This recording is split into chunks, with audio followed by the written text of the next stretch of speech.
देश की सियासत पर बड़ा इम्पैक्ट डालने वाले दिल्ली विधानसभा चुनाव का समापन हो गया है। दिल्ली की जनता ने अपना फैसला ईवीएम में बंद कर दिया है। अब 8 फरवरी को ये साफ होगा कि दिल्ली में किसकी सरकार बनेगी, दिल्ली में कौन सत्ता का सरताज बनेगा।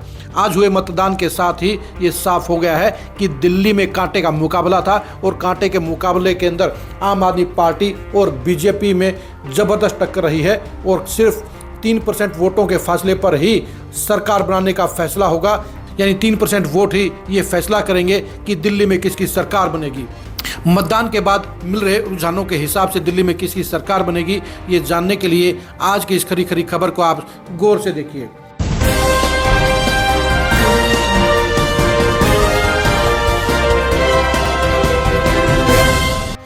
दिल्ली विधानसभा चुनाव के अंदर इस बार जबरदस्त घमासान देखने को मिला। 2015 और 2020 के चुनाव में आम आदमी पार्टी आसानी से सरकार बनाने में सफल रही। यानी दोनों ही चुनाव में आम आदमी पार्टी की सुनामी रही।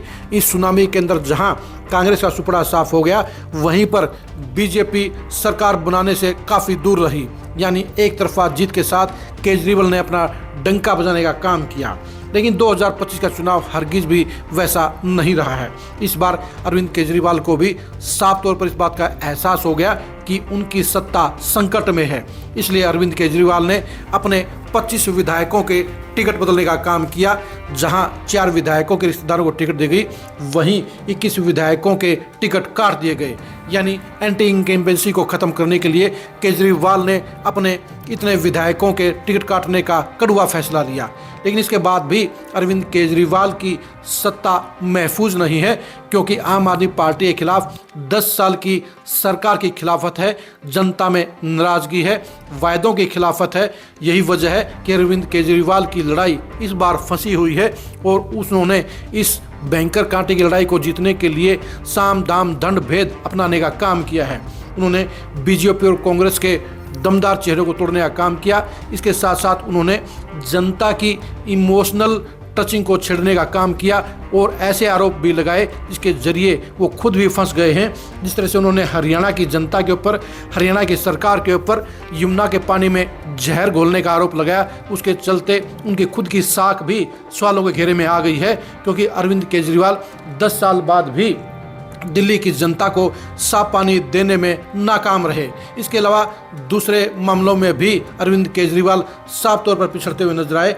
वो जहां एजुकेशन सिस्टम और अस्पतालों को लेकर जनता की कसौटी पर लगभग खरे उतरे हैं, वहीं उनके लिए दूसरे ऐसे मुद्दे भी रहे जिन पर वो फेल साबित हुए हैं। यानी वो सिर्फ महिलाओं की 2100 रुपये की राशि के बलबूते पर सरकार हासिल करना चाहते हैं। लेकिन बीजेपी और कांग्रेस ने भी इस मामले में उनकी बराबरी करते हुए उनके इस दांव को भी काटने का काम किया है। इस चुनाव में आम आदमी पार्टी के लिए सबसे बड़ी दिक्कत कांग्रेस है। 2015 और 2020 में दिल्ली की सियासत में कांग्रेस का सुपड़ा साफ हो गया, उसका खाता नहीं खुला। लेकिन इस बार कांग्रेस ने पूरे दमखम के साथ चुनाव लड़ा है। बेशक से बीच के 10 दिन के दौरान ना तो राहुल गांधी नजर आए, ना ही प्रियंका वडेरा नजर आई और ना ही खड़गे की मूवमेंट दिखी। लेकिन इसके बावजूद इस चुनाव में कांग्रेस ने सबसे मजबूत प्रत्याशियों को चुनाव में उतारा है और 30 सीटों के ऊपर वो सीधे तौर पर आम आदमी पार्टी के समीकरणों को बिगाड़ती हुई नजर आ रही है। और यही वजह है कि कांग्रेस के लिए इस बार वोट परसेंट 4% से बढ़कर 12 से 15% हो सकता है। और अगर कांग्रेस 15% वोट लेने में सफल होगी तो साफ तौर पर बीजेपी सत्ता की सरताज बन जाएगी। क्योंकि आम आदमी पार्टी और बीजेपी के अंदर 42 से 45% वोटों की लड़ाई साफ तौर पर नजर आ रही है। यानी 3% वोट ही ऐसे हैं जो सत्ता का फैसला कर देंगे। 46 से 47% वोट लेने वाली पार्टी की सरकार दिल्ली में बन जाएगी। बीजेपी ने प्रधानमंत्री मोदी की अगुवाई में जबरदस्त चुनावी संग्राम लड़ने का काम किया। केंद्रीय बजट के अंदर भी जिस तरह से मिडिल क्लास को आय कर के मामले में छूट देने का काम किया गया, उसके चलते भी बीजेपी को पॉजिटिव रिस्पॉन्स मिला है। आम आदमी पार्टी के 8 विधायकों का इस्तीफा देकर मतदान से सिर्फ 2 दिन पहले बीजेपी में शामिल होना भी उसे फ़ायदा देने का काम कर रहा है। आम आदमी पार्टी की नेगेटिविटी को 10 साल की एंटी इनकम्बेंसी को भी बीजेपी ने बुनाने का काम किया है। यानी बीजेपी ने आम आदमी पार्टी की सरकार को सत्ता से बेदखल करने के लिए हर मोर्चे पर जबरदस्त लड़ाई लड़ी है।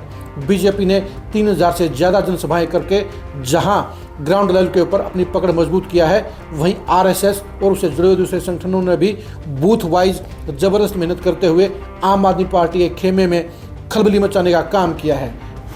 यही वजह है कि आम आदमी पार्टी की सरकार साफ तौर पर बनती हुई नजर नहीं आ रही है और वो कांटे के टक्कर में बीजेपी के साथ फंसी हुई है। यानी जो पार्टी 46 से 47% वोट ले जाएगी उसकी सरकार बनने की प्रबल संभावना है और ये संभावना साफ तौर पर सट्टा बाजार में भी नजर आ रही है। सट्टा बाजार भी बता रहा है कि थोड़ा सा अपर हैंड वो बीजेपी का है, यानी बीजेपी 32 से लेकर 38 सीटें जीत सकती है। वहीं पर आम आदमी पार्टी 30 से लेकर 36 सीटों तक सट्टा बाजार के हिसाब से आ रही है। यानी सट्टा बाजार साफ तौर पर ये संकेत दे रहा है कि दोनों ही पार्टियों के लिए साफ बहुमत के प्रबल आसार नहीं है, साफ संकेत नहीं है, बल्कि दोनों ही पार्टियों को कांटे के टक्कर में कुछ भी देखने को मजबूर होना पड़ सकता है। यानी जहां आम आदमी पार्टी केजरीवाल की अगुवाई में इस बार दलदल में फंसी हुई है, संकट में फंसी हुई है, वहीं पर बीजेपी के लिए भी सरकार बनने के साफ संकेत नहीं है। बेशक से बीजेपी ने आम आदमी पार्टी की जबरदस्त घेराबंदी कर दी है, जबरदस्त तरीके से चुनाव लड़ते हुए बीजेपी ने आम आदमी पार्टी को फंसाने का काम कर दिया है। वहीं पर इन दोनों के बीच में कांग्रेस डिसाइडिंग फैक्टर बन गई है। कांग्रेस साफ तौर के ऊपर 1 दर्जन सीटों के ऊपर नंबर 1 और नंबर 2 की लड़ाई लड़ रही है और इसमें से वो 1 से 3 सीटें भी जीत सकती है। बाकी की 8 से 10 सीटों के ऊपर वो नंबर 2 पर रह सकती है और ये 12 सीटें जहां कांग्रेस को लड़ाई में शामिल कर रही हैं, वहीं आम आदमी पार्टी के लिए खतरे की घंटी बजा रही हैं। यानी जितने ज़्यादा वोट कांग्रेस लेगी उतना ही आम आदमी पार्टी को नुकसान होगा। आम आदमी पार्टी के सामने कांग्रेस बेशक से सत्ता की दौड़ में शामिल नहीं है, लेकिन इस बार कांग्रेस अपनी मौजूदगी दिखा रही है और वो उन 12 सीटों के ऊपर साफ तौर पर मजबूती से चुनाव लड़ रही है, जहां पर या तो मुस्लिम वोटों की ज़्यादा संख्या है और या जहां पर ऐसी वोटरों की बड़ी संख्या है। बीजेपी और आम आदमी पार्टी के बीच में साफ तौर पर कांग्रेस के वोट ही तय कर रहे हैं कि दिल्ली में किसकी सरकार बनेगी। अगर कांग्रेस 10% से नीचे रहेगी तो आम आदमी पार्टी की लगातार तीसरी बार सरकार बन सकती है और अगर कांग्रेस 12 से 15% पर चलेगी तो साफ तौर पर बीजेपी की सरकार बनने की संभावना बढ़ जाएगी। यानी कांग्रेस के वोट ही तय करेंगे कि दिल्ली में किसकी सरकार बन रही है। लेकिन जिस हिसाब से आज दिल्ली में मतदान हुआ है वो भी साफ तौर पर इस बात की कहानी बता रहा है कि मुकाबला बिल्कुल कांटे का है। बीजेपी और आम आदमी पार्टी बिल्कुल कांटे के टक्कर में फंसी हुई है और दोनों पार्टियों में से किसी भी पार्टी के लिए साफ संकेत नहीं है। यानी साफ तौर पर नहीं कहा जा सकता कि दिल्ली में किसकी सरकार बनेगी। बेशक से इस बार बीजेपी का अपर हैंड है, लेकिन अगर कांग्रेस खाली रहेगी तो ये अपर हैंड डाउन हो जाएगा और आम आदमी पार्टी इतिहास रचने का काम कर देगी। और अगर कांग्रेस 12 से 15% वोटों पर चलेगी तो फिर आम आदमी पार्टी की झाड़ू पड़ी रह जाएगी और दिल्ली में सत्ता का कमल खिल जाएगा। अब देखने की बात यही है कि 8 तारीख को दिल्ली में किसकी सरकार बनेगी। आपके हिसाब से दिल्ली में किसकी सरकार बन रही है, कमेंट करके जरूर बताइए। आम आदमी पार्टी की सरकार बनने की कितनी चांसेस हैं ये भी कमेंट करके जरूर बताइए। बीजेपी की सरकार बनाने की संभावना कितनी ज़्यादा है ये भी कमेंट करके जरूर बताइए। कांग्रेस पार्टी कितने % वोट दिल्ली में लेने जा रही है और कितनी सीटें जीत रही है ये भी कमेंट करके जरूर बताइए। आप हमारे फेसबुक पेज को फॉलो कीजिए, आप हमारे यूट्यूब चैनल को सब्सक्राइब कीजिए। नमस्कार।